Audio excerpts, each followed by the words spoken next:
If you've ever wondered one day why a minor setback in your business feels like a bump in the road, and another day that same minor setback feels like, I don't know, a catastrophic event. See, your emotions are shaping your business journey more than you might realize. And I guess it's a bit like driving with a fogged up windshield, right? Until you clear that windshield, you really can't see where you're going. You're squinting, it's difficult, you're driving slow, particularly slow. So here's a useful way to think about emotions. Emotions aren't just feelings, they're what we call emotions, which is energy in motion. So what they're doing is they're directing us towards a behavior, almost like an outcome of a process, and it's a great way to think about it. Emotions, energy in motion, it's the result of, or the outcome of a process. So an external event happens, we assign it meaning, and that generates a result. Boom. The thing is, we're the ones choosing that result. Because if you look at that process, an external event happens, can't change that. We assign it a meaning, that gives us a result. So without realizing it, because it happens so quickly and it happens at an unconscious level, we are choosing the emotions that we feel at every point in every day.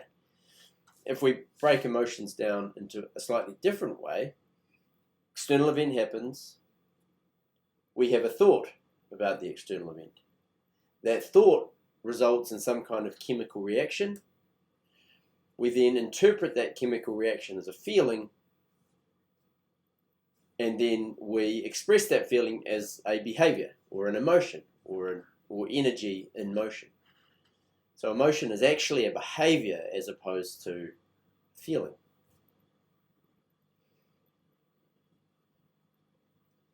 It's really easy to fall into that trap of thinking that our emotions are just natural reactions too, right? Ones that we can't control. We've never been taught that. No one's ever taught us that in our lives. So if you imagine getting cut off in traffic, nice easy example, but getting cut off in traffic and you immediately feel the urge to, throw your fist up, say a few bad words, right? They slam on their brakes, you almost hit them. All of a sudden you're ropeable.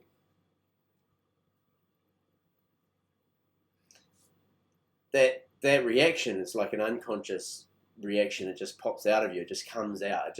It's like, it's instant.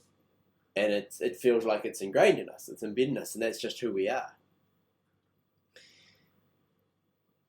So the thing is, though, if we let these automatic emotional responses dictate our actions, especially in business, we're basically sailing without a compass. Because if we'll break it down. We want to move in the direction that we intend to move in. So the key then lies in the space between the stimulus, the external event, and our response, or our emotion, our behavior, the result that we get.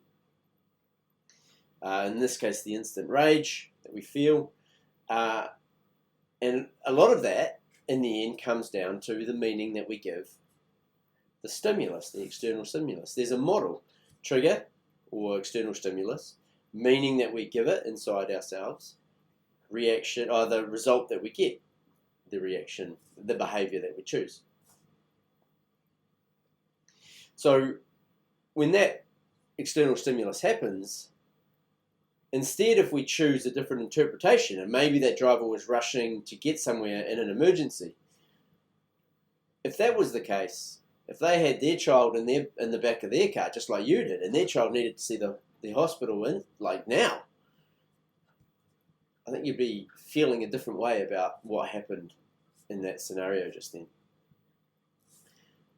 Right? But this isn't just about traffic. This is about every aspect of business, life, really. But business, right? If you've missed a target, if you've got received negative feedback or some kind of feedback, or you've just lost a client. An event is just an event. It doesn't have meaning. It doesn't mean anything. We as humans are meaning creators. I'm looking at that tree. It has no meaning. That tree that lines our driveway out there, that has a whole lot of hazelnuts on it. And when I think about that, all of a sudden, when we collect all those hazelnuts, we've got beautiful gifts to give people. Our kids love Nutella, so we make homemade Nutella. Tree's just a tree. It has no meaning. We are meaning makers, and our emotions come from the meanings that we assign things. So if we're able to consciously choose the meaning that we give every scenario, every external stimulus, every trigger that we have, we can then start to control the emotional outcome and thus the actions and the behaviors that we choose. And that really starts by noticing your emotional reactions, by recognizing that they're not fixed, that you choose those reactions. And the next time that you feel an intense emotion, just pause for a minute and ask yourself, what is the meaning that I'm giving this situation? Is there a more powerful perspective?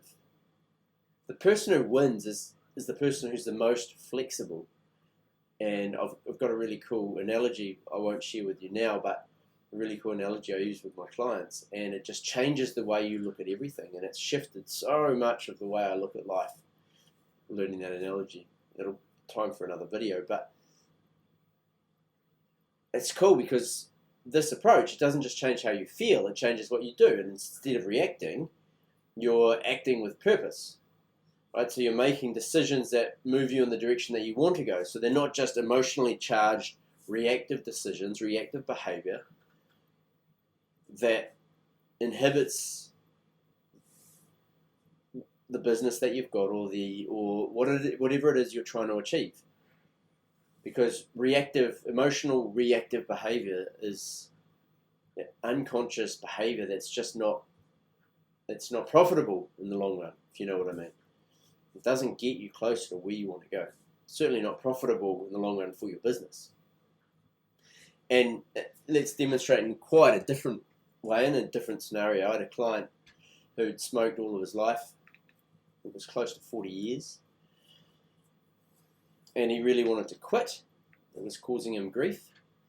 And he couldn't do it. He'd tried a lot of different things, and he couldn't give up the habit. And so I spent a bit of time with him on the phone, and what we uncovered is that the meaning that he had assigned to his smoking, we uncovered that. We uncovered the meaning that he had associated with smoking, and we moved it. We shifted that meaning. We took it away from there and we put it somewhere else.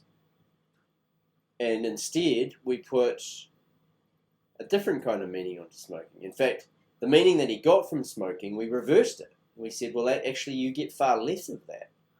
And the meaning that you wanted from smoking, you get far more of it over here. And in that conversation, the way we worked it, the next day he woke up, he wasn't a smoker anymore. He didn't crave it, and he chose to have one smoke something like a week later. That was a choice he made. It wasn't through addiction of any kind, and he's never smoked since. And since then, he's a guitar player and singer.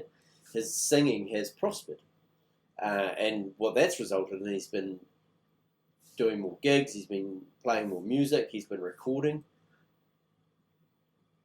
and he overnight gave up smoking literally overnight without cravings.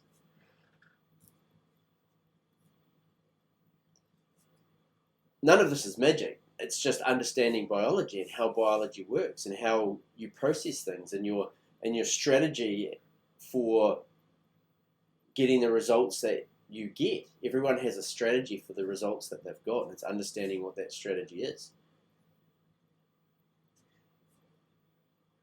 Anyway, yeah, I would love for you to subscribe to my channel. I would love for you to put a comment in the comments about some of your experiences on this topic or any of the topics that I'm talking about. It would mean a lot for me. My theme for the year is to experience and to share empowerment. And so it is my vision for this year to help empower as much as I possibly can. And I'm starting here with this YouTube channel.